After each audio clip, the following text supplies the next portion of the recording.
Praise the Lord Jesus Christ. எனக்கு அன்பார்ந்த தேவ ஜனங்களே, தேவனின் சத்தங்கிற நிகழ்ச்சிக்கு நான் உங்களை வரவேற்கிறேன். ஆண்டவருக்கு நான் மனதார நன்றி சொல்கிறேன். என்னோடு கூட சங்கீதத்தின் புஸ்தகம் 35வது அதிகாரம் 2வது வசனம் எடுத்துக்கோங்க. நீர் கேடகத்தையும் பரிசையும் பிடித்து எனக்கு ஒத்தாசையாக எழுந்து நில்லும். ஆமீன். ஆண்டவரை நோக்கி நீங்கள் ஒத்தாசை கேளுங்க.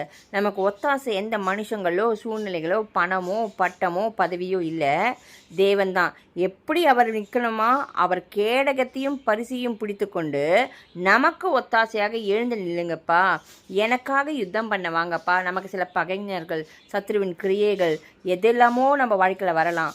அந்த இடத்துல நீங்கள் மற்றவங்கக்கிட்ட எனக்கு ஹெல்ப் பண்ணுங்கள், எனக்காக நீங்கள் வழக்காடுங்க, எனக்காக பரிந்து பேசுங்கன்னு மற்றவங்கக்கிட்ட கேட்குறத விட்டுட்டு ஏசப்பா கிட்ட, தேவன்கிட்ட போய் நீங்கள் கேட்கறிச்சே, தேவன் அவரோட கேடகத்தையும் பரிசையும் பிடித்து கொண்டு உங்களுக்கு ஒத்தாசையாக அவரே எழுந்து நின்று அவர் உங்களுக்கு யுத்தம் செய்வார்.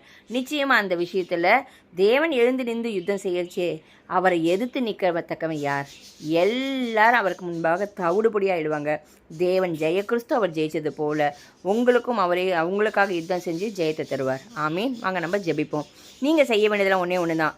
மனுஷங்கக்கிட்ட மற்றவங்க கிட்ட உதவி கேட்டு எனக்காக பரிந்து பேசுங்க, எனக்கு சிபாரிசு பண்ணுங்கள், எனக்காக போய் எனக்கு விரோதமாக இப்படி செஞ்சுட்டாங்க, நீங்கள் எனக்காக பஞ்சாயத்து பண்ணுங்கள், நீதி கேளுங்க, நியாயம் கேளுங்கன்னு சொல்லாதீங்க. தேவன்கிட்ட போய் முறையிடுங்க. உங்களுக்காக அவரே வழக்காடி யுத்தம் செய்வார். ஆமீன். தகப்பனே, எங்கள் அன்பின் பரலோக தகப்பனே, உண்மை துதிக்கிறோம், ஸ்தோத்திரிக்கிறோம்ப்பா. இந்த நாளிலும் கூட ஆண்டவரை கேட்டுக்கொண்டிருக்க தேவ ஜனங்கள் எந்த சூழ்நிலையில், எந்த பிரச்சனை போராட்டத்தில் மாட்டிக்கொண்டு எப்படிப்பட்ட யுத்தத்தில் அவங்க ஆண்டவரே அவர்களும் அவர்கள் குடும்பங்களும் ஆண்டவரே திகைத்து கொண்டு கலங்கி கொண்டிருக்கிறார்களோ, அந்த இடத்துல தேவனே நீர் உம்முடைய கேடகத்தையும் பரிசையும் பிடித்து கொண்டு அவர்களுக்கு ஒத்தாசையாக எழுந்து நிற்கும்படியாக, ஜெய கிறிஸ்து நீர் உலக மாம்சம் பிசாசை ஜெயிச்சது போல ஆண்டவர் இவர்களும் ஜெயிக்கத்தக்க இவர்களுக்கு உதவி செய்து ஜெய கிறிஸ்து நீர் இவர்களோட உம்முடைய ஜெயத்தை நீ தருவதற்காக நன்றி. இயேசுவின் நாமத்தினால ஜெபிக்கிறோம் பிதாவே. ஆமீன். ஆமீன்.